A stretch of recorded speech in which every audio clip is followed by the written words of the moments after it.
Savitri.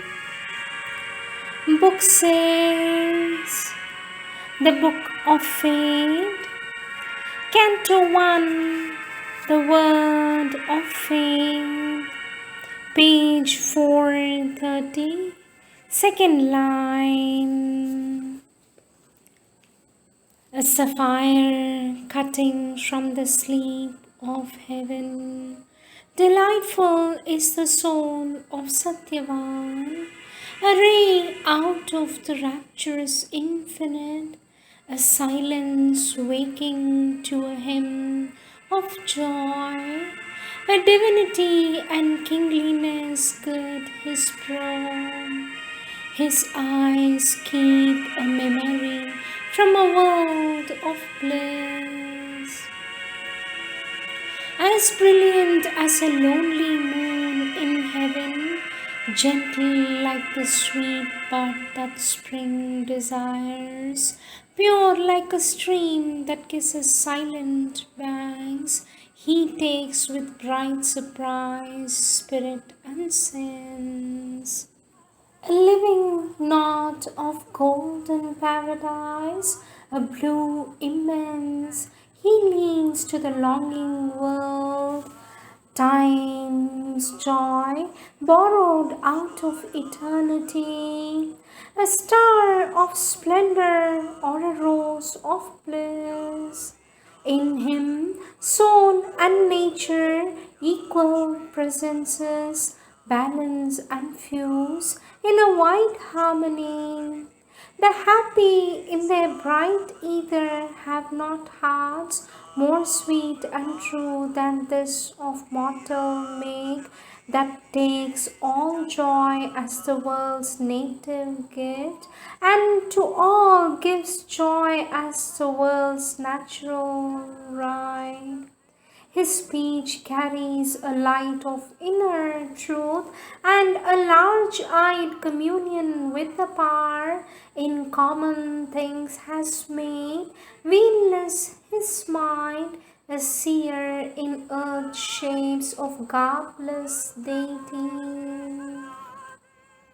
A tranquil breath of sky, windless and still, watching the world like a mind of unplumbed thought, a silent space musing and luminous, uncovered by the morning to delight, a green tangle of trees upon a happy hill, made into a murmuring nest by southern winds. These are his images and parallels, his kin in beauty, and in depth his peers. A will to climb, lives a delight to live, heaven's height, companion of earth beauty's charm, and aspiration to the immortal's air, laying on the lap of mortal ecstasy. His sweetness and his joy attract all hearts to live with his own in a glad tenancy. His strength is like a tower built to reach heaven, a Godhead quarried from the stones of life. O loss, if death into its elements of which his gracious envelope was built, shatter this vase before it breathes its sweets, as if earth could not keep too long from heaven a treasure thus unique, loaned by the gods, a being so rare, of so divine a make. In one brief year, when this bright hour flies back and perches careless on a branch of time, this sovereign glory ends, heaven lent to earth, this splendor vanishes from the mortal sky. Heaven's greatness came, but was too great to stay. 12 swift-winged months are given to him and her. This day returning, Satyavan must die. A lightning bright and new, the sentence fell, but the queen cried, "Vain then can be heaven's grace. Heaven mocks us with the brilliance of its gifts, for death is a cup-bearer of the wine of too brief joy held up to mortal lips for a passionate moment by the careless gods.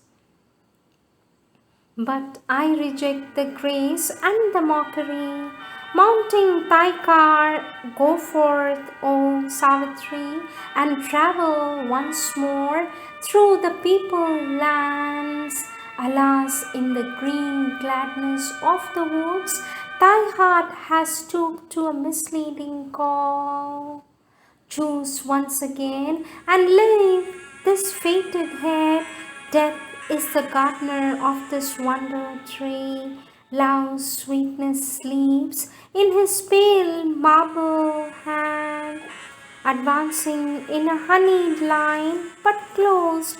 A little joy would buy too bitter an end. Plead not thy choice, for death has made it vain. Thy youth and radiance were not born to lie. A casket void, dropped on a careless soil, a choiceless rare may call a happier fate. But Savitri answered from her violent heart. Her voice was calm, her face was fixed like steel. Once my heart chose and chooses not again. The word I have spoken can never be erased. It is written in the record book of God. The truth once uttered from the earth's air effaced, by mind forgotten, sounds immortally forever in the memory of time. Once the dice fall thrown by the hand of fate in an eternal moment of the gods. My heart has sealed its troth to Satyavan. Its signature adverse fate cannot efface. Its seal not fate, nor death, nor time dissolve. Those who shall part, who have grown one being within, death's grip can break our bodies, not our souls.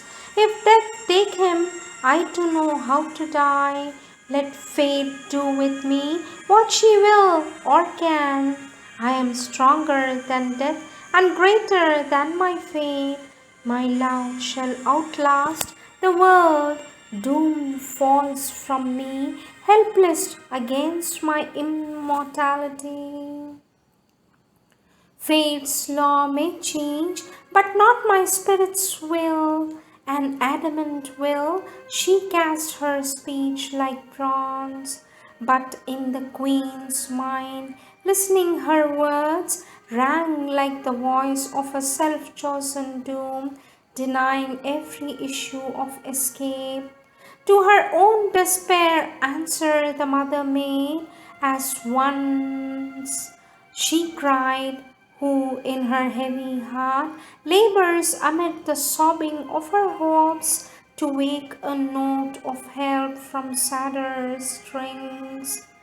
O child, in the magnificence of thy soul, dwelling on the border of a greater world, and dazzled by thy superhuman thoughts, thou lendest eternity to a mortal hope. Here on this mutable and ignorant earth, who's the lover and who's the friend? All passes here, nothing remains the same.